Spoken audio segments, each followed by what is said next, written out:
ग्रंथालय कर्मचाऱ्यांच्या मागण्यासंदर्भात मुख्यमंत्री सकारात्मक. सदाशिव बेडगे मोर्चा शिवसेना उपनेत्या शुभंगी पाटील यांचा पाठिंबा.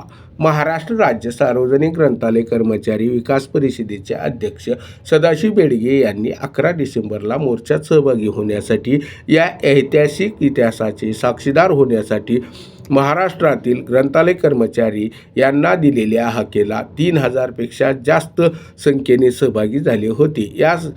या परिषदेचे गंगाधर पोतंगले, विद्यासागर हनुमंते, संतोष करमले, सौ उमा पुदाले, निलेश क्षीरसागर, मनोहर गायकवाड, केशव वंजे, बालाजी कांगणे आदींनी खूप परिश्रम घेतले. ग्रंथालय प्रलंबित मागण्या सोडविण्यासाठी मुख्यमंत्री देवेंद्र फडणवीस यांना निवेदन देण्यासाठी यशवंत स्टेडियम येथून विधान भवनावर भव्य मोर्चा काढण्यात आला असल्याचे महाराष्ट्र राज्य सार्वजनिक ग्रंथालय कर्मचारी विकास परिषदेचे अध्यक्ष सदाशिव बेडगे यांनी सांगितले. या मोर्चात नाशिक येथील ग्रंथालय चळवळीतील उद्धव ठाकरे, शिवसेना उपनेत्या शुभंगी पाटील यांनी मोर्चात येऊन पाठिंबा देऊन सहभागी झाल्या.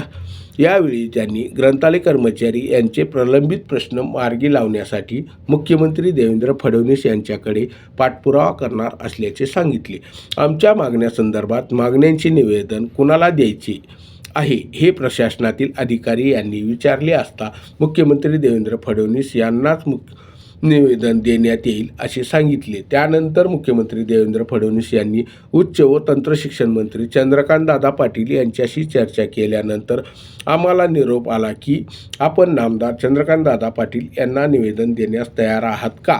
आम्ही हो म्हटल्यावर सदाशिव बेडगे, सिद्धराम मुद्देबिहाळ, मनोहर गायकवाड, श्रीधर स्वामी, विनोद गायकवाड हे 5 जणांचे शिष्टमंडळ विधानभवनमध्ये निवेदन देण्यास गेले असता मंत्री चंद्रकांतदादा पाटील अतिशय चांगल्या मूडमध्ये होते.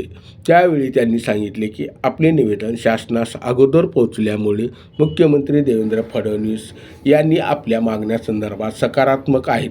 त्याबाबत आपल्या शिष्टमंडळासोबत लवकरच बैठक आयोजित करण्यात येईल.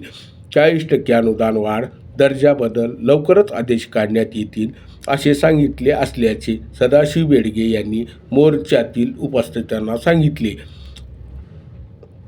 यावेळी सुनील दत्त पाटील, धोंडोराम जेऊरकर, नरसिंह मिसालोलो, रामचंद्र वग्गे, गिरीश मठपती, सौ वैशाली दुरुककर, महाराष्ट्रातील बहुसंख्येने कर्मचारी, महिला व बंधू उपस्थित होते.